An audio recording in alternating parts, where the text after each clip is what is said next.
Wow, so another spectacular episode of The Sinner. I mean, it's amazing how consistently this show has been good. Ever since episode 3, it's just been on a freaking tear. And every ending is just exhilarating with a huge reveal and just makes you want to watch more. I was so upset when the credits rolled this episode because they left us on a pretty huge cliffhanger there with Cora finally looking down that hallway. And it was great because it was such a fool because the original hallway that Detective Ambrose found we thought was the one in her vision, but it was the one down further. And it was even creepier and it was such a good scene. The whole ending sequence with Cora and Detective Ambrose going up to the mansion was awesome because I love that he let her off of her handcuffs and just let her kind of roam free for a bit, which is kind of funny too because the woman working the mansion seeing a murderer just kind of be loose. But anyway, it was funny that he kind of runs after her because she disappears. We knew it was going to happen. And then, yeah, it ends up being down the hill. And I thought that this really showed that Cora at this point didn't do anything bad in the past. I think this is showing that she is a free spirit that was wronged.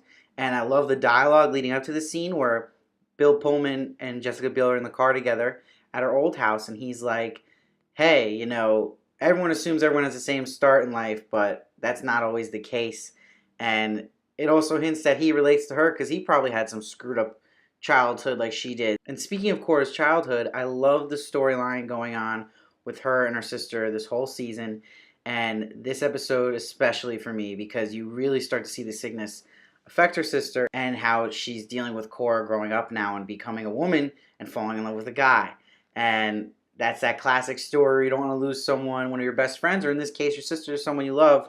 And it's really sad because this is a very extreme case where you're on your way to die as the younger sister and you're losing your sister. That's your rock, basically.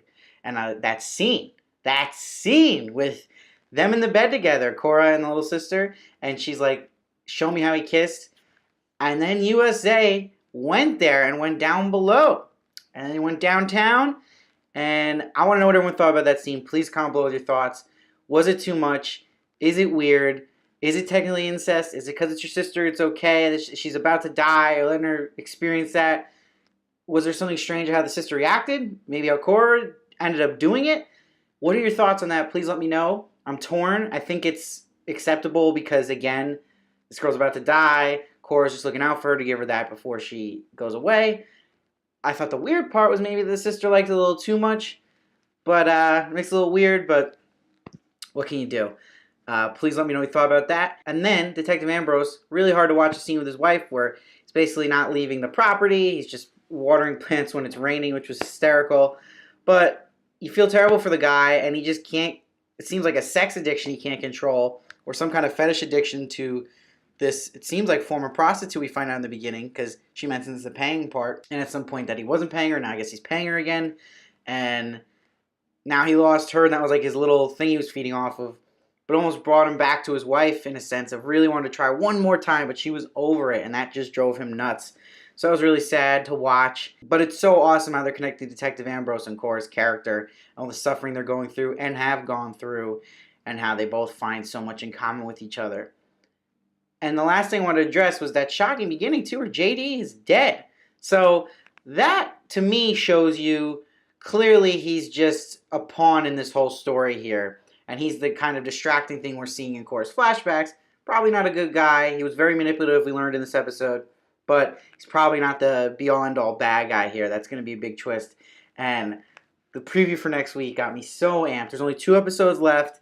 And I get so excited when I see those guys with the bags over their head, and that it looks like one's going to reveal himself next week. So, episodes and seasons before the finale are usually the biggest ones with the twists and everything kind of hits the fan. That's definitely coming next week if you watch the preview. Super excited. Join me after next week's show. Please subscribe. Follow me at SteveVarley1 on Twitter and Instagram. And let me know your thoughts about the episode down below, season as a whole. And let me know how you're liking these reviews. And I'll comment back to everybody. Thank you so much.